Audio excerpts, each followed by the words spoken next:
ప్రశాంతంగా నిద్రపోయేందుకు నీంద్ యాప్లోకి అడుగుపెట్టండి. ఈ క్షణమే నీంద్ యాప్ను డౌన్లోడ్ చేసుకోండి.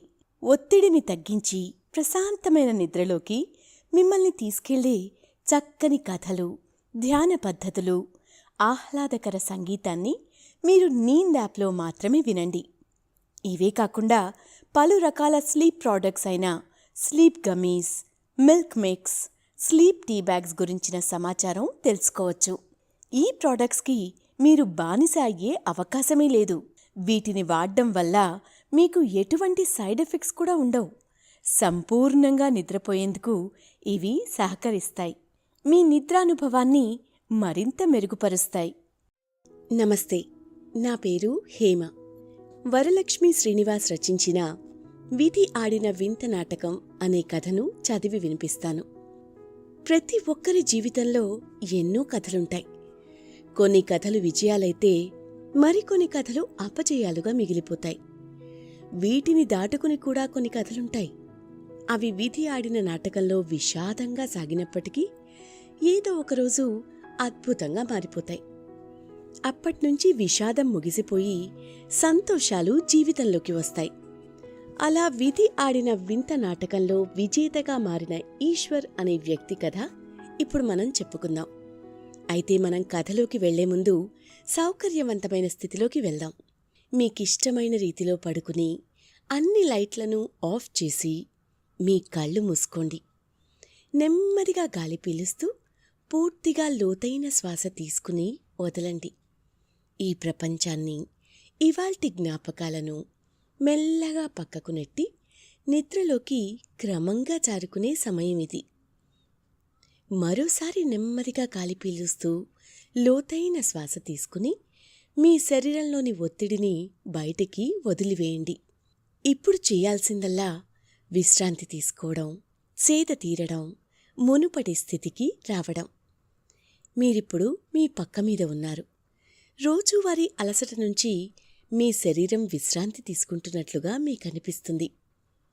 కాళ్ల నుంచి మొదలుపెట్టి మీ అవయవాల్లోని ఒత్తిడిని ఒక్కొక్కటిగా బయటికి పంపించేయండి. మీకోసం అవన్నీ రోజంతా చాలా కష్టపడ్డాయి కాబట్టి వాటికి విశ్రాంతి తీసుకునే అర్హత ఉంది. ముందుగా మీ పాదాల్లో మొదలైన విశ్రాంతానుభూతి క్రమంగా మీ మోకాలి క్రింది భాగానికి చేరుతుంది. అక్కడ్నుంచి మోకాళ్లలోకి ప్రవేశిస్తుంది. ఇప్పుడు మీ కాలి ఎగువ భాగాన్ని విశ్రాంతి తీసుకోనివ్వండి. ఈ విశ్రాంత అనుభూతి క్రమంగా మీ పొత్తి కడుపు నుంచి వెన్నెముక గుండా ఎగువ వీపు వరకు వచ్చి తర్వాత ఛాతీలోకి ప్రవహిస్తున్నట్లుగా గుర్తించండి. అక్కడ్నుంచి మీ భుజాల్లోకి, తర్వాత చేతుల్లోకి, చివరగా వేలి కొనల వరకు వెళ్తున్నట్లుగా అనుభూతి చెందండి. ఆపై మీ మెడ, తల, ముఖం వరకు ఆ అనుభూతి ప్రవహిస్తుంది. ఇప్పుడు మీ శరీరం మొత్తం ప్రశాంతంగా, రిలాక్స్డ్గా, నిద్రకు సిద్ధంగా ఉంది. త్వరలో మీరు చక్కని నిద్రలోకి జారుకుంటారు. డ్రీమ్ల్యాండ్లో ప్రశాంతంగా ప్రయాణిస్తారు. ఈ ప్రయాణం ఉదయం వరకు కొనసాగుతూ ఉంటుంది. కాబట్టి మీరు కథను వింటున్నప్పుడు మీ శ్వాసను కూడా అనుసరించండి. అద్భుతమైన నిద్రానుభవం కోసం మీ శరీరం మొత్తానికి విశ్రాంతినిస్తూ స్థిరంగా ఉండండి. శ్రీకాకుళం జిల్లాలో ఒక అందమైన పల్లెటూరు. కల్మషం లేని పల్లె జనంతో, కష్టంలో కూడా సంతోషాన్ని వెతుక్కుంటూ బతికిస్తున్న కుటుంబాలతో ఆ పల్లెటూరు కళకళ్లాడుతూ ఉండేది. సమయం అంటే కూడా తెలియని ఆ పల్లె జనానికి కోడి కూతయే ఉదయమని చెప్పి నిద్రలేపుతుంది. నిద్రలేచిన తర్వాత కొద్దిసేపు అలా కుటుంబాలతో కాలక్షేపం చేసి తర్వాత పొలం బాట పట్టి ఎరుకతో వ్యవసాయం చేసుకోవడంతో వారి రోజువారీ జీవితం మొదలవుతుంది. నడినెత్తిమీదికి సూర్యుడొచ్చాడంటే మధ్యాహ్నం అయిందని భావించి ఇంటి నుంచి భార్య తీసుకొచ్చే అన్నం తినేసి మళ్లీ పనిలో పడతారు. సూర్యుడు పడమర వైపు కొండల క్రిందికి దిగగానే సాయంకాలం అయిందని అర్థం చేసుకుని సేద తీరుతారు. మళ్లీ తిరిగి ఇంటికి వెళ్ళి హాయిగా స్నానం చేసుకుని అలా చింత చెట్టు కింద రచ్చబండ మీద ఊరి మగాళ్లంతా కూర్చుని ఊరి విషయాల గురించి, రాజధానిలో జరిగే రాజకీయాల వరకు అన్నీ చర్చించుకుంటూ ఉంటారు. ఇంట్లో ఆడవాళ్లు వాకిట్లో పొయ్యి మీద వండడం మొదలుపెట్టి పక్కింటి అమ్మలక్కలతో కాకమ్మ కబుర్లు చెప్పుకోవడం మొదలు పెడతారు. ఇక పిల్లలంతా వీధుల్లోకి వెళ్ళి వారికి నచ్చిన దాగుడు మూతలు, అష్టాచెమ్మ, చెడుగుడు, కోతి కొమ్మచ్చి, కర్రా బిళ్ళ అంటూ ఆటలు ఆడుకోవడం మొదలు పెడతారు. అప్పటికి టెక్నాలజీ ఇంకా పరిచయం కాకపోవడం వల్ల అందమైన దృశ్యాలతో నిండిన పల్లె వాతావరణం ఆ ఊరి నిండా కనిపించేది. ఆ ఊరిలో మునసబు నాయుడు కుటుంబం పెద్దరికం చేస్తూ, కష్టంలో ఉన్నవారికి సాయం చేస్తూ మేమున్నాం అంటూ ముందుండేవారు. జమీందారీ కుటుంబం అవడం వల్ల తరతరాల నుంచి వస్తున్న ఆస్తిని తమ మీద ఆధారపడ్డ ఊరి జనానికి పంచిపెడుతూ ఉన్నతమైన విలువలతో బ్రతికేస్తూ ఉంటారు. ఆ ఊరి జనానికి మునసబు నాయుడంటే మిక్కిలి గౌరవం. పంచుకుంటూ పోతే ఎన్ని ఆస్తులున్నా తరిగిపోతాయని మునసబు నాయుడు కుటుంబాన్ని చూస్తే అర్థమవుతుంది. రేపటి తరం గురించి ఆలోచించకుండా దాన ధర్మాలంటూ చేసుకుని పోవడంతో ఆ నాయుడు తాతలు సంపాదించిన ఆస్తులు చాలా వరకు ఊరి జనం సొంతమైపోయాయి. అయితే ఊరిలో కావలసినంత గౌరవం మాత్రం నాయుడు గారి కుటుంబానికి ఉంది. ఇక మునసబు నాయుడు గారికి ఒక కొడుకు, కూతురు ఉన్నారు. ఆ కొడుకు పేరు తారకేశ్వర. చిన్న వయసు నుంచి తమ కుటుంబం చేస్తున్న దాన ధర్మాల్ని చూసి తనకి భవిష్యత్తు అర్థమైపోయింది. రేపటి రోజు బ్రతకడానికి వారసత్వ ఆస్తి ఏదీ కూడా తనకి మిగలదని చిన్న వయసులోనే తారకేశ్వర్కి ఒక స్పష్టత వచ్చింది. తారకేశ్వర్ చిన్న వయసులో అమ్మ చెప్పే నీతి కథలు వింటూ నిద్రపోయేవాడు. ఒకరోజు తన తల్లిని తారకేశ్వర్ తనకున్న సందేహాన్ని అడిగాడు. అమ్మా, తాతల కాలం నుంచి మనకున్న ఇంత ఆస్తిని అందరికీ ఇచ్చుకుంటూ పోతే రేపు నాకు మిగిలేదేంటమ్మా అని అడుగుతాడు. దానికి తారకేశ్వర్ తల్లి కొడుకు వైపు చూస్తూ గౌరవం మిగులుతుంది నాన్నా అని చెప్తుంది. దాంతో తారకేశ్వర్కి మరో సందేహం వస్తుంది. ఆ గౌరవంతో నేనేం చేసుకోవాలమ్మా అని అడుగుతాడు. దానికి తల్లి దగ్గర సమాధానం ఉండదు. దీంతో తారకేశ్వర్ మంచం దిగి తల్లివైపు చూస్తూ, నువ్వు చెప్పకపోయినా నాకు అర్థమైందమ్మా. అందరూ మన గురించి గొప్పగా చెప్పుకోవాలని సాయం చేసుకుంటూ వచ్చారు. ఆ సాయం రేపు నాకు ఏ సాయం చేయదు. భవిష్యత్తులో నేను బ్రతకాలంటే నాకు నేనుగా ఎదగాలి అని చెప్పేసి తల్లి దగ్గర నుంచి వచ్చి వేరొక గదిలో నిద్రపోతాడు. నాకు నేనుగా ఎదగాలంటే చదువొక్కటే మార్గం, ఆ చదువే నాకు ఆధారం అని తన గదిలో ఉన్న పుస్తకాల వైపు తారకేశ్వర్ చూస్తూ మనసులో అనుకుంటాడు. అప్పట్నుంచి అతనికి చదువంటే ఎనలేని ఆసక్తి వచ్చేస్తుంది. చదువు మీద విపరీతమైన ప్రేమ పెరిగిపోతుంది. తారకేశ్వర్ తన తోటి పిల్లలతో ఆటల కంటే చదువుకోవడానికే ఎక్కువ ప్రాధాన్యత ఇచ్చేవాడు. కాలేజ్లో ఆగస్టు 15 సందర్భంగా ఆటల పోటీలు జరిగినా కూడా ఒక్క క్విజ్లో తప్ప ఏ ఒక్క దానిలో కూడా అతను పాల్గొనేవాడు కాదు. టీచర్ స్కూల్లో నీకిష్టమైన ఆటలు ఏంటి తారకేశ్వర్ అని అడిగితే చదవడం, రాయడం, కొత్త విషయాలు నేర్చుకోవడం అని చెప్పేవాడు. అలాగే నీకిష్టమైన పనులేంటి అని అడిగినా కూడా చదవడం, రాయడం, కొత్త విషయాలు నేర్చుకోవడం అని మాత్రమే చెప్పేవాడు. ఇలా తారకేశ్వర్కి చదవడం అనేది ఒక అలవాటుగా మారిపోయింది. దీంతో అన్ని తరగతుల్లోనూ, పరీక్షల్లోనూ అతనే నంబర్ 1గా ఉండేవాడు. అతని సమీపానికి కూడా ఎవ్వరూ రాలేకపోయేవారు. దీంతో తారకేశ్వర్ చాలామంది ఉపాధ్యాయులకి ప్రియ శిష్యుడైపోయాడు. ఇక ఉపాధ్యాయులందరూ కూడా తారకేశ్వర్ గురించి గొప్పగా చెప్తూ ఉండేవారు. సాయం చేస్తేనే కాదు, చదువుకుంటే కూడా గౌరవం పెరుగుతుందనే విషయం అతనికి అర్థమైంది. ఇదిలా ఉంటే తారకేశ్వర్ తండ్రి మునసబు నాయుడు కూడా తన తండ్రుల తరహాలోనే సాయం చేసుకుంటూ వెళ్లడం వల్ల ఆస్తులన్నీ కరిగిపోయాయి. అంతవరకు గొప్పగా బ్రతికిన వారి కుటుంబం పతనం కావడం మొదలైంది. ఆస్తులు తరిగిపోవడంతో కుటుంబాన్ని పోషించడం కోసం మునసబు నాయుడు తనకి తెలిసిన వారితో కలిసి వ్యాపారాలు చేయడం మొదలుపెట్టాడు. అయితే నాయుడు అతి మంచితనంతో ఎవరినైనా చాలా సులభంగా నమ్మేసే మనస్తత్వం కారణంగా తనతో కలిసి వ్యాపారం చేసిన భాగస్వాములు వ్యాపారాల్లో నష్టాలు చూపించేవారు. అలా ఎంతో మందిని నమ్మి వ్యాపారాలు చేసి ఉన్న ఆస్తుల్ని కూడా పోగొట్టుకున్నాడు. దీంతో ఆ గ్రామంలో అంతవరకు తమ కుటుంబం సాయం పొందిన వారు నాయుడు వైపు వేలెత్తి చూపించడం మొదలుపెట్టేవారు. పొందిన సాయాన్ని పూర్తిగా మర్చిపోయి మునసబు నాయుడు వ్యాపారాలు చేసి ఆస్తులన్నీ నాశనం చేసేశాడు అని ప్రచారాన్ని తెరపైకి తీసుకొచ్చారు. ఆస్తులు నాశనం చేసి కొడుక్కి ఏమీ లేకుండా చేసేశాడు అంటూ నాయుడికి వ్యతిరేకంగా మాట్లాడుతూ ఉండేవారు. పొందిన సాయంలో కొంతైనా తిరిగిస్తే నాయుడు కుటుంబానికి ఎంతో కొంత భరోసా ఉంటుందని మాత్రం ఏ ఒక్కరూ ఆలోచించేవారు కాదు. దీంతో తరిగిపోయిన ఆస్తులతో రాజభవనం లాంటి ఇంటిని కూడా అమ్ముకుని ఒక చిన్న మిద్దె ఇంటికి మారాల్సి వచ్చింది. ఇక ఇలాంటి పరిస్థితి వస్తుందని తారకేశ్వర్ ముందే ఊహించడంతో అతనికి తల్లిదండ్రుల మీద ఎలాంటి కోపం రాలేదు. ఒకరోజు నాయుడు కొడుకుని దగ్గరికి పిలిచి, తారక, మొన్నటి వరకు మనం గొప్పగా బ్రతికాం. మన క్రింద పని చేయడానికి పనివాళ్లు ఎంతోమంది ఉండేవారు. ఇప్పుడు మనం ఒకరి క్రింద పని చేయాల్సిన పరిస్థితి వచ్చింది. ఈ విషయంలో నా మీద నీకేమైనా కోపంగా ఉందా అని అడుగుతాడు. దానికి తారకేశ్వర్ నవ్వుతూ, నాన్నా, రాజభోగాలు చూసిన మీకు రాజనీతి తెలీదు.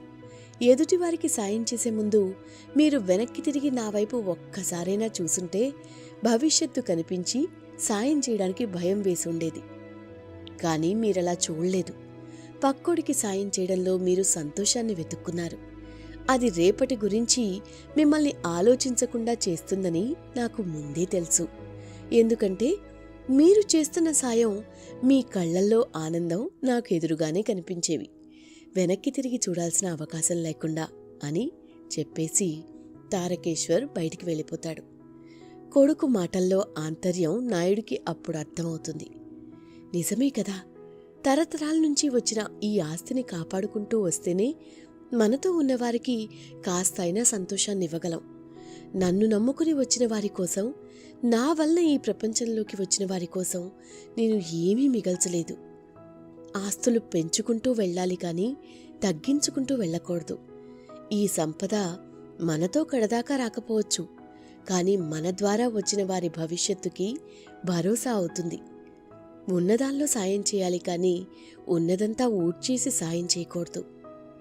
ఈ విషయాన్ని అర్థం చేసుకోలేక కొడుకు దగ్గర అసమర్థ తండ్రిగా మిగిలిపోయా, ఒక భార్య దగ్గర అసమర్థ భర్తగా మిగిలిపోయా, సాయం పొందిన వారి నుంచే జ్ఞానం లేకుండా ఆస్తులు పోగొట్టుకున్న మూర్ఖుడిగా మిగిలిపోయా. ఇలాంటి జీవితాన్ని ఇకపై నేను కొనసాగించలేను అంటూ మునసబు నాయుడు రాత్రంతా బాధపడుతూనే ఉంటాడు. ఇక ఆ మనోవేదనతో గుండెపోటు వచ్చి నిద్రలోనే అతను కన్నుమూస్తాడు. నాయుడు చనిపోయాడనే వార్త ఆ ఊరంతా కుప్పమంటుంది. దీంతో ఊరి జనం మొత్తం నాయుడు ఇంటి ముందుకి వస్తారు. తన తండ్రి ఎలా చనిపోయాడు అనే విషయం తారకేశ్వర్కి స్పష్టంగా అర్థమవుతుంది. కేవలం తాను అన్న మాటల కారణంగా జీవితంలో ఏం కోల్పోయానో అనే విషయం తెలుసుకున్నాడు అతని తండ్రి. ఆ వేదన్ని అతని గుండె తట్టుకోలేకపోయింది. సంతోషాన్నే స్వీకరించడం అలవాటు చేసుకున్న తన తండ్రి గుండె ఒక్కసారిగా వచ్చిన ఆవేదన్ని తట్టుకోలేకపోయింది. ఈ కారణంగానే అతను చనిపోయాడని తన తండ్రి ముఖం వైపు తారకేశ్వర్ చూస్తూ మనసులో అనుకుంటాడు. తండ్రిని అలాంటి పరిస్థితిలో చూసినా కూడా తారకేశ్వర్కి కన్నీళ్లు రావు. ఊరి జనం మొత్తం నాయుడు మరణాన్ని జీర్ణించుకోలేక కన్నీళ్లు పెట్టుకుంటారు. వ్యాపారాలు చేసి ఆస్తులు నాశనం చేశాడు. అయినా కూడా అందరూ నాయుడు మరణాన్ని చూసి చలించిపోయారు. సాయం అంటే క్షణాల్లో కాదనకుండా చేసేవాడు. గొప్ప దానకర్ణుడు. గొప్పోళ్లకి గొప్పోళ్లే పుడతారు. నిజంగా కారణజన్ముడు. ఇతని ఫోటో పూజ గదిలో పెట్టి దండం పెట్టుకోవాలి. నేనీరోజు ఈ స్థితిలో ఉన్నానంటే కారణం నాయుడుగారే అని అందరూ ఎవరికి వారు తన తండ్రి గురించి గొప్పగా చెప్తూ ఉంటే తారకేశ్వర్ వారందరి వైపు చూస్తూ ఉంటాడు. యుక్త వయసులో ఉన్న తారకేశ్వర్కి వారి మాటలన్నీ అర్థమవుతున్నాయి. చిన్న వయసు నుంచే జీవితం అనే పాఠాలు చదవడం మొదలుపెట్టి స్పష్టమైన కళ్లతో ప్రపంచాన్ని చూస్తూ ఉండడం వలన మనుషుల ఆలోచనలు, అభిప్రాయాలు అవసరాన్ని బట్టి అప్పటికప్పుడు ఎలా మారిపోతూ ఉంటాయనే విషయం అతనికి ఆ దృశ్యాలు చూస్తూ ఉంటే అర్థమవుతోంది. తండ్రి అంతిమ సంస్కారాలు చేసేంత స్థోమత ఇప్పుడు అతని దగ్గర లేదు. దీంతో ఏదైతే అదవుతుందని అలా తండ్రి భౌతిక దేహం దగ్గరే నిలబడి ఉన్నాడు. ఇక నాయుణ్ణి చివరి చూపు చూడ్డానికి వచ్చిన అందరూ ఒక్కొక్కరుగా తిరిగి వెళ్ళిపోతున్నారు. ఎవరికి తోచిన సాయాన్ని వారు నాయుడు భార్యకి ఇస్తున్నారు. అలా అందరూ వెళ్ళాక నాయుడి ఆప్తులు అతి కొద్ది మంది మాత్రమే ఉన్నారు. వారందరూ దగ్గరుండి నాయుడి అంతిమయాత్ర పూర్తి చేసి దహన సంస్కారాలు నిర్వహించారు. అంతా అయిపోయాక నాయుడు ఆప్తులు కొంతమంది వచ్చి, అమ్మా, నాయుడు బావ గొప్పగా బతికాడు. ఆ స్థాయిలోనే పెద్ద కర్మ చేద్దాం. మాకు వీలైనంత మేం వేస్తాం. అందరూ తలో చెయ్యి వేస్తారు కదా, ఆ వచ్చిన డబ్బులు ఏమైనా ఇస్తే మిగతా వ్యవహారాలన్నీ మేం చూసుకుంటాం అని చెప్తారు. ఇక వారి మాటలు విన్న నాయుడు భార్య తనకి అందరూ ఇచ్చిన డబ్బులు వారికి ఇవ్వబోతుంటే తారకేశ్వర్ వచ్చి తల్లి చేతిలో ఉన్న డబ్బులు తీసుకుని, ఆయన జీవితంలో సంపాదించిన ఆస్తి ఏదైనా ఉందంటే అది ఇది మాత్రమే. దీన్ని మళ్ళీ ఆయన సంతోషం కోసమే ఖర్చు పెడతా అంటే నేను ఒప్పుకోను. మీరు నా గురించి ఏమైనా అనుకోండి, మిగిలిన వ్యవహారాలు ఏమైనా ఉంటే నేను చూసుకుంటా, మీరిక వెళ్ళొచ్చు అని చేతులు జోడించి వారికి నమస్కారం చేస్తాడు. తారకేశ్వర్ అలా ప్రవర్తించేసరికి అందరూ కాసేపు ఆశ్చర్యంగా చూసి తర్వాత అక్కడి నుంచి తాము చేయాలనుకున్న సాయాన్ని కూడా చేసేసి వెళ్ళిపోతారు. తల్లి తన్ని ఏమైనా అంటుందేమో అని తారకేశ్వర్ ఆమె వైపు చూస్తాడు. ఆమె ఏమీ మాట్లాడకుండా మౌనంగా ఇంట్లోకి వెళ్ళిపోతుంది. యుక్త వయసులోనే తనకి ఇష్టమైన చదువు కూడా పూర్తి కాకుండానే తారకేశ్వర్పై కుటుంబ బాధ్యతలు కూడా పడ్డాయి. తన తల్లిని చెల్లిని తనని పోషించుకోవడం కోసం ఇంటింటికి తిరుగుతూ పాలు పోసే పని పెట్టుకున్నాడు. అలాగే ఉదయాన్నే లేచి ఊరంతా పేపర్ వేసేవాడు. అలా వచ్చిన డబ్బుతో ఓవైపు చదువుకుంటూ మరోవైపు కుటుంబాన్ని పోషించుకునేవాడు. ఈ పనులన్నీ కూడా అతనికి వయసుకి మించిన భారంగానే ఉన్నా చదువు పూర్తి చేసి ప్రభుత్వ ఉద్యోగం సంపాదిస్తే ఈ కష్టాలన్నీ తీరిపోతాయనే ఆలోచనతో తారకేశ్వర్ ఉండేవాడు. దీంతో తనకిష్టమైన ఆ చదువుని మాత్రం ఎప్పుడూ నిర్లక్ష్యం చేయలేదు. ఇక తారకేశ్వర్ డిగ్రీ పూర్తి చేసి టీచర్ ఉద్యోగం అయితే తొందరగా వస్తుందని బీఈడీ ఎగ్జామ్ రాశాడు. ఇక అదే సమయంలో తన చెల్లికి మంచి పెళ్లి సంబంధం వచ్చింది. గొప్పగా చేయలేకపోయినా ఉన్నంతలో ఆమెకి కష్టం లేకుండా చూసుకునే వాడికి ఇచ్చి పెళ్లి చేయాలని తారకేశ్వర్ అనుకుంటాడు. ఇప్పుడు పడ్డ కష్టాలు పెళ్లి తర్వాత కూడా తన చెల్లి జీవితంలో ఉండకూడదు అని అనుకుంటాడు. దాంతో వారసత్వంగా మిగిలిన ఓ వ్యవసాయ భూమిని అమ్మేసి దాంతో వచ్చిన డబ్బుతో మంచి కట్నం ఇచ్చి చెల్లి పెళ్లి చేస్తాడు. అంతకాలం ఆ వ్యవసాయ భూమి కొంతలో కొంత వారికి ఆధారంగా ఉండేది. అయితే దాన్ని చెల్లి పెళ్లి కోసం అమ్మేయడంతో తారకేశ్వర్కి చదువు తప్ప మరో ఆధారం లేకుండా పోయింది. ఇక తన ఈ ప్రయాణంలో తల్లి కూడా కొడుక్కి కొంత చేదోడుగా ఉండేది. దానికోసం తనకి అలవాటు లేని పనులు కూడా నేర్చుకుంది. ఎవరు ఏ పనికి పిలిచినా కాదనకుండా వెళ్ళిపోయేది. అలా వచ్చిన డబ్బులు దాస్తూ ఉండేది. ఇక బీఈడీ చదవడానికి తారకేశ్వర్కి ఫీజుల కోసం కొంత డబ్బు అవసరం పడింది. కొంతమందిని అప్పుగా ఇవ్వమని అతను అడుగుతాడు. అయితే ఏ ఆధారం లేకుండా డబ్బులు ఇవ్వలేము అని అతని ముఖం మీదనే చెప్పేస్తారు. తన తండ్రి సాయం పొంది ఎదిగిన వారు కూడా తారకేశ్వర్ చదువుకి సాయం చేసేందుకు ముందుకు రారు. కావాలంటే ఓ 100-200 ఇవ్వగలం, అంతేగాని పెద్ద మొత్తంలో అప్పు మాత్రం ఇవ్వలేం అని చెప్పేస్తారు. కొడుకు కష్టం చూసిన తల్లి తారకేశ్వర్ దగ్గరికి వచ్చి తాను దాచిన డబ్బు మొత్తం అతనికిస్తుంది. ఇది నీకు ఎంతవరకు సరిపోతుందో నాకు తెలీదు, కానీ జీవితంలో తల్లిగా నీకు ఇంతవరకు నీకు కావలసింది ఏదీ ఇవ్వలేకపోయా. ఇప్పుడు నాకు సాధ్యమైంది ఇదొక్కటే అని చెప్తుంది. తల్లి ఇచ్చిన డబ్బులు తీసుకున్న తారకేశ్వర్ ఆమె వైపు ఆప్యాయంగా చూస్తూ, అమ్మగా నాకు ఈ జీవితాన్ని ఇచ్చావు, అంతకంటే గొప్పగా ఇవ్వడానికి ఏముంటుందమ్మా? కొడుగ్గా తండ్రికి నేను గొప్పగా వీడుకోలు చెప్పలేకపోయా, అయినా నువ్వు నాకు ఎలాంటి అడ్డు చెప్పలేదు. ఇంతకంటే గొప్ప తల్లి ఎవరుంటారమ్మా? ఇప్పుడు నాకిష్టమైన చదువు ఆగిపోతుందేమో అనే భయంలో ఉన్నా దేవతలా వచ్చి ఈ డబ్బులిచ్చావు, ఇంతకంటే ఇవ్వాల్సింది ఏముంటుందమ్మా అని తల్లిని గట్టిగా హత్తుకుంటాడు. కొడుకు అన్న మాటలకి తారక్ తల్లి కన్నీళ్లు పెట్టుకుంటుంది. ఇక తల్లికి పాదాభివందనం చేసిన తారకేశ్వర్ వెళ్ళి బీఈడీ ఫీజు కట్టేస్తాడు. అక్కడ యాజమాన్యాన్ని ఒప్పించి తన సమస్యలను చెప్పి ఇంటి దగ్గరే ఉండి చదువుతానని చెప్తాడు. ఇక వారు కూడా దానికి అంగీకరిస్తారు. ఇంటి దగ్గర ఉన్నా కూడా తారకేశ్వర్ ఇంగ్లీష్ లిటరేచర్లో బీఈడీ పూర్తి చేస్తాడు. తర్వాత ఉపాధ్యాయ అర్హత పరీక్ష అయిన డిఎస్సి రాస్తాడు. మొదటి ప్రయత్నంలోనే మంచి మార్కులతో పాస్ అయినా కూడా ఇంటర్వ్యూలో ఫెయిల్ అవుతాడు. మరుసటి ఏడాది మళ్లీ ప్రయత్నం చేస్తాడు. అప్పుడు కూడా ఇంటర్వ్యూలో ఫెయిల్ అయ్యి ఆగిపోతాడు. ఇక ఎక్కడైతే ఫెయిల్ అవుతున్నానో దాని మీద దృష్టి పెట్టి 3వ ప్రయత్నం చేస్తాడు. అందులో సక్సెస్ అవుతాడు. ఇక తనకి టీచర్ ఉద్యోగం వచ్చేసిందని, ఇక తన జీవితంలోకి సంతోషం వస్తుందని, తన తల్లిని హ్యాపీగా చూసుకోవచ్చని తారక్ అనుకుంటాడు. ఊరందరికీ తనకి ఉద్యోగం వస్తుందనే విషయం చెప్తాడు. అయితే ఆ డిఎస్సిని క్యాన్సిల్ చేస్తున్నట్లు ప్రభుత్వం ప్రకటిస్తుంది. కొన్ని ప్రత్యేక కారణాల వలన డిఎస్సిని క్యాన్సిల్ చేసినట్లు ప్రకటన రావడంతో ఒక్కసారిగా తారక్ షాక్కి గురవుతాడు. అంతవరకు ఉద్యోగం వస్తుందనే ఆనందాన్ని ఊరందరికీ పంచుకున్న తారక్కి అంతా శూన్యమైనట్లుగా అనిపిస్తుంది. మనసంతా గందరగోళంగా మారుతుంది. ఊళ్ళోకి వెళ్తే అందరూ వెటకారంగా మాట్లాడుతూ అవమానిస్తూ ఉంటారు. ఏ ఒక్కరోజు ఇంతటి దారుణమైన అవమానాల్ని తారక్ జీవితంలో ఎదుర్కోలేదు. ఎన్ని ఎత్తుపల్లాలు చూసి తట్టుకున్న తారక్ మనసు ఆ అవమానాల్ని తట్టుకోలేకపోతుంది. అలాగే చేతుల్లోకి వచ్చిన ఉద్యోగం రాకుండా పోయిందనే బాధ అతన్ని మానసికంగా కృంగదీస్తుంది. ఎన్నో నిద్రలేని రాత్రులు గడుపుతాడు. ఎంతో ఆవేదనకి గురవుతాడు. ఆ ఆలోచనలన్నీ కూడా తారకేశ్వర్ని మరింత బలహీనంగా మార్చేస్తాయి.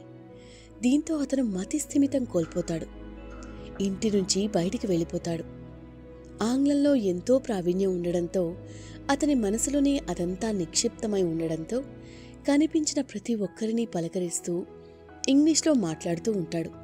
అలాగే ఏదో ధ్యాసలో ఉన్నట్లు తనలో తానే మాట్లాడుకుంటూ పిచ్చోడిలా తిరుగుతాడు. ఆకలేస్తే ఆలయం ముందు నిలబడతాడు. వారు ఇచ్చిన ఆహారం తిని బ్రతుకుతాడు. మాసిన బట్టలతో మురికి పట్టిన దేహంతో తారక్ పిచ్చోడిగా మారిపోతాడు. విశాఖ వచ్చేసి అక్కడ తిరుగుతూ ఉంటాడు. అతన్ని చూసిన అందరూ ఎవరో బాగా చదువు ఎక్కువైపోయి పిచ్చోడైపోయినట్టుగా ఉన్నాడు అనుకుంటూ ఉంటారు. ఇలా అతని జీవితంలో ఏకంగా 18 ఏళ్లు గడిచిపోతాయి. అలా పిచ్చోడుగా తిరుగుతూ ఉండగానే బీచ్ రోడ్లో ఒకరోజు రోడ్డు ప్రమాదానికి గురవుతాడు. డివైడర్కి అతని తల బలంగా తగులుతుంది. దాంతో స్పృహ కోల్పోతాడు. కొంతమంది అక్కడికి వచ్చి అతన్ని కేజీహెచ్ హాస్పిటల్కి తరలిస్తారు. అక్కడ డాక్టర్లు అతి కష్టం మీద అతన్ని బతికిస్తారు. అతని బాధ్యతని ఎన్జీఓ వారు కొద్ది రోజులు అతన్ని చూసుకుంటారు. మతిస్థిమితం కోల్పోయిన తారక్ ఆ ప్రమాదంతో మామూలు స్థితికి వస్తాడు. పాత జ్ఞాపకాలన్నీ గుర్తొస్తాయి. ఇక ఎన్జీఓ వాళ్లతో తన జీవితంలో ఎదురైన కష్టాల గురించి చెప్తాడు. వారతనికి భరోసా ఇస్తారు. జీవితంలో బ్రతకడానికి ఎన్నో మార్గాలున్నాయి. మనం కోరుకున్నది ఒకటి దొరకలేదంటే ఇంకేదో మనం చేయగలం అనుకోవాలి. బ్రతకడానికి ఎదగడానికి ప్రభుత్వ ఉద్యోగం ఒక్కటే మార్గం కాదు. చదువు లేకుండానే అద్భుతాలు చేసిన ఎంతో మంది ఈ ప్రపంచంలో ఉన్నారు. వారితో పోల్చుకుంటే మనం ఎంతో గొప్పవాళ్లం. ఎందుకంటే మన దగ్గర కావలసినంత చదువుంది. మీరు ఇంగ్లీష్ లిటరేచర్లో బీఈడీ చేశానని అంటున్నారు. అదే మీకు పెద్ద ఆయుధం. అలాగే మీరు అనర్గళంగా ఇంగ్లీష్ మాట్లాడగలుగుతారు. అది మీకున్న గొప్ప టాలెంట్. ఎంతోమందికి ఈ రోజుల్లో ఇంగ్లీష్ కావాలి. అది లేకుంటే ఉద్యోగాల్లో ఎదగలేని పరిస్థితి. మీకండగా మేము ఉంటాం. మీకో మంచి ఉద్యోగం చూస్తాం అని చెప్తారు. వారిచ్చిన ధైర్యంతో తారక్ కొద్ది రోజులు విశాఖలోనే ఉంటాడు. ఎన్జీఓ వారు అతనికి ఒక ఇంగ్లీష్ ఇన్స్టిట్యూట్లో ఉద్యోగం చూస్తారు. 2 అంకెల జీతం. అయితే ఇంగ్లీష్ వారికి నేర్పించడంలో తారక్ చాలా ఇబ్బంది పడతాడు. దీంతో తన చదువు మొత్తం మర్చిపోయానని అనుకుంటాడు. అయితే బ్రతకడానికి ఏదో ఒక ఆధారం ఉంటుందని అనుకొని సొంతూరు వెళ్ళిపోతాడు. అక్కడి వాతావరణం మొత్తం మారిపోతుంది. 20 ఏళ్ల క్రితం తాటాకిళ్లన్నీ ఇప్పుడు డాబాలుగా మారిపోయాయి. 25 ఏళ్ల వయసులో ఇల్లు విడిచి వెళ్లిన తారక్కి ఇప్పుడు 45 ఏళ్లు. ఆ ఊరిలో తాను చూసిన పెద్దవాళ్లు చాలామంది ఉండరు. అలాగే చిన్నపిల్లలందరూ కుర్రాళ్లైపోయారు. ఈ 20 ఏళ్ల కాలంలో తన తల్లి కూడా చనిపోయింది. ఇక చెల్లిని వెతుక్కుంటూ వెళ్తాడు. ఆమెకి యుక్త వయసులో ఉన్న 2 కొడుకులుంటారు. వారి జీవితం సాఫీగానే సాగుతోంది. 20 ఏళ్ల తర్వాత అన్నయ్యని చూడగానే తారక్ చెల్లి భావోద్వేగానికి అవధులుండవు. అదే ఉద్వేగంతో అన్నని హత్తుకుని గట్టిగా ఏడుస్తుంది. వారంతా ఎంతో సంతోషంగా ఉంటారు. ఇక్కడిప్పుడు ప్రభుత్వ ఉద్యోగం అనే ఆలోచన తారకేశ్వర్ ఆలోచనలో ఏమాత్రం లేదు. బ్రతకడానికి ఏదో ఒక పని చేసుకుందాం అనుకుంటాడు. దీంతో ఎన్జీఓ వారు తనకి ఇచ్చిన 10,000 రూపాయలతో ఏదో ఒక వ్యాపారం చేసుకోవాలని అనుకుంటాడు. వాటితో ఒక సైకిల్ కొనుక్కుంటాడు. అలాగే చీరలు కొని ఆ సైకిల్ మీద ఊరూరా తిప్పుతూ అమ్ముకుంటూ ఆ వచ్చిన కొద్దిపాటి డబ్బులతో బతికేస్తూ ఉంటాడు. తన మీద ఆధారపడి బ్రతికేవారు ఎవ్వరూ ఇప్పుడు లేరు. తాను బ్రతకడానికి కావలసిన ఆధారం ఒకటుంది. దీంతో ఉన్నంతలో ఈ జీవితాన్నిలా బ్రతికేద్దాం అని తారక్ అనుకుంటాడు. ఎంత సంపాదించినా ఈ మాత్రం బ్రతుకు కోసమే కదా అనే భావనకి వచ్చేస్తాడు. టెక్నాలజీ గురించే అవగాహన ఉన్నా కూడా తన జీవితంలో 20 ఏళ్లు పూర్తిగా చెదిరిపోవడంతో దానిపై అతనికి ఎలాంటి అవగాహన కూడా ఉండదు. దీంతో 20 ఏళ్ల క్రితం తాను ఎలాంటి ఆలోచనతో ఉన్నాడో 45 ఏళ్ల వయసులో కూడా అతను అదే ఆలోచన ధోరణితో ఉంటాడు. అలా సాగిపోతున్న అతని జీవితంలో ఊహించని విధంగా ఓ అద్భుతం జరుగుతుంది. 3వ ప్రయత్నంలో తాను 1998లో రాసిన డిఎస్సి అభ్యర్థులకి పోస్టింగ్ ఇస్తున్నట్లు ప్రకటన వస్తుంది. కొంతమంది సుదీర్ఘ పోరాటం ఫలితంగా కోర్టు అనుమతితో ప్రభుత్వం తిరిగి ఉద్యోగాలివ్వడానికి ముందుకొస్తుంది. అందులో తారకేశ్వర్ కూడా ఉంటాడు. కొంతమంది కుర్రాళ్ళు ఆ విషయాన్ని న్యూస్ ఛానల్స్లో చూసి తారకేశ్వర్కి ఈ విషయాన్ని చెప్తారు. బట్టలమ్ముకునే పనిలో ఉన్న తారక్ దగ్గరికి కుర్రాళ్ళు వచ్చి, మాస్టారు మీకు టీచర్ జాబ్ వచ్చింది సార్ అని చెప్తారు. అయితే వారు తన్ని ఆట పట్టిస్తున్నారు అనుకుని, నాకెలా వస్తుంది, నాతో కామెడీ చేయకండి అని తారకేశ్వర్ అంటాడు. లేదు మాస్టారు, ఇప్పుడే గవర్నమెంట్ ప్రకటించింది, 1998లో డిఎస్సిలో సెలెక్ట్ అయిన అందరికీ పోస్టింగ్స్ ఇస్తున్నారు అని చెప్తారు. ఆ మాట వినగానే తారక్ ఒక్కసారిగా ఆశ్చర్యానికి గురవుతాడు. అదే ఆశ్చర్యంలో తన కళ్ళ నుండి తెలియకుండానే ఆనంద బాష్పాలు వచ్చేస్తాయి. తనలోని భావోద్వేగాలని టీచర్ ఉద్యోగం వచ్చిందనే మాట బయటికి తీసుకొస్తుంది. అక్కడున్న కుర్రాళ్ళు తారకేశ్వర్ వైపు చూస్తూ, మాస్టారు ఈ క్షణం మీ ఫీలింగ్ ఏంటి సార్ అని అడుగుతారు. దీంతో తారక్ పైకి లేచి దిక్కులు చూస్తూ ఆకాశం వైపు చూస్తూ బిగ్గరగా అరుస్తాడు. ఆ అరుపులో అతని ఆనందం కనిపిస్తుంది. అంతులేని సంతోషం కనిపిస్తుంది. జీవితంలో తాను సాధించాలని అనుకున్న ఉద్యోగం ఇన్నేళ్ల నిరీక్షణ తర్వాత ఊహించని విధంగా రావడంతో తీవ్ర ఉద్వేగానికి తారకేశ్వర్ లోనవుతున్నాడు. అక్కడున్న కుర్రాళ్ళందరూ కూడా తారకేశ్వర్ ఆనందాన్ని తమ ఆనందంగా ఊరంతా సందడి చేస్తారు. ఆ రోజు ఊరంతా అదే సందడిలో ఉంది. చిన్న వయసు నుంచే ఎన్నో ఆలోచనలతో చదువే ప్రపంచంగా ఎదిగిన తారకేశ్వర్ జీవితంతో విధి ఓ ఆట ఆడుకుంది. తరతరాలుగా వస్తున్న ఆస్తిని దూరం చేసింది, తండ్రిని దూరం చేసింది, తల్లిని దూరం చేసింది. ఇక తాను ఎంతో ఇష్టపడిన ఉపాధ్యాయ ఉద్యోగాన్ని దూరం చేసింది. తన జీవితంలో 20 ఏళ్ల కాలాన్ని లాగేసుకుంది. జీవితంలో అన్ని ఆశలు వదులుకుని బ్రతికేస్తున్న అతని జీవితంలో మళ్లీ అద్భుతం వచ్చింది. తారకేశ్వర్ కోరుకున్న ఉపాధ్యాయ ఉద్యోగాన్ని తిరిగి అతనికి వచ్చేలా చేసింది. ఇందులో ఎవరి ప్రమేయం ఎంత ఉందో తెలియదు గాని విధి ఆడిన వింత నాటకంలో తారకేశ్వర్ జీవితం ఒక సందేశంగా మారింది. ఇది విన్న తర్వాత ఖచ్చితంగా తెలుసుకోవాల్సిన విషయం ఏమిటంటే, కాలాన్ని తక్కువ అంచనా వేయకూడదు. కాలం చేసిన అద్భుతాలలో ఇది ఒకటని మాత్రం ఖచ్చితంగా చెప్పచ్చు. ఇప్పుడు కథ విన్నారు కదా, హాయిగా ప్రశాంతంగా నిద్రపోండి.